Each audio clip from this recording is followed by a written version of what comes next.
Dalam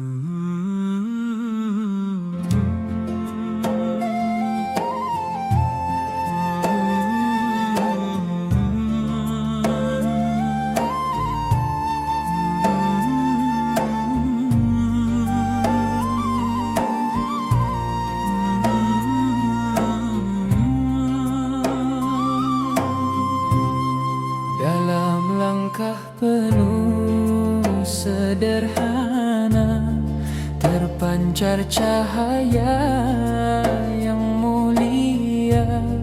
Maimunah lembut peribadi menghidupkan cinta ilahi, tidak mencari gemerlap dunia, hanya rela jadi balam dia dalam ibadah dan silaturahim.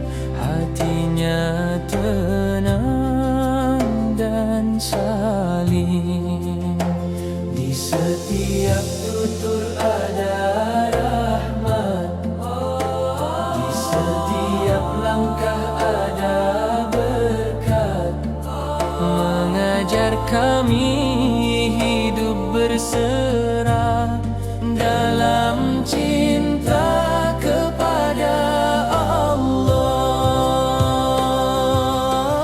Wanita membawa berkah, menyinari jiwa yang lelah, dengan kasih dan kesederhanaan menghidupkan iman. Namamu harum penuh rahmat, menjadi teladan umat.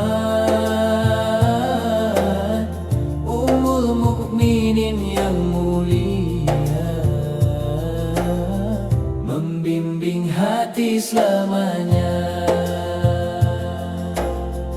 Engkau menyatukan insan dengan senyuman penuh keikhlasan, menjadi jambatan persaudaraan dalam rahmat Tuhan. Kesederhanaan jadi perhiasan, ibadah menjadi kekuatan, mengajar kami erti bahagia dalam redha yang Maha Esa.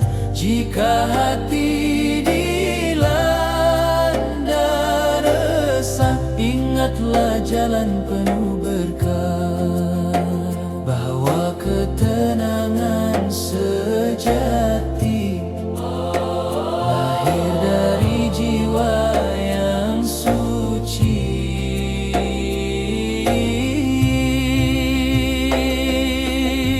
Ya Allah, jadikan kami pembawa rahmat di bumi, seperti mereka yang Engkau muliakan dalam iman dan pengorbanan. Kami meniti jiwa yang lelah, setia dengan kasih dan kesederhanaan, menghidupkan iman.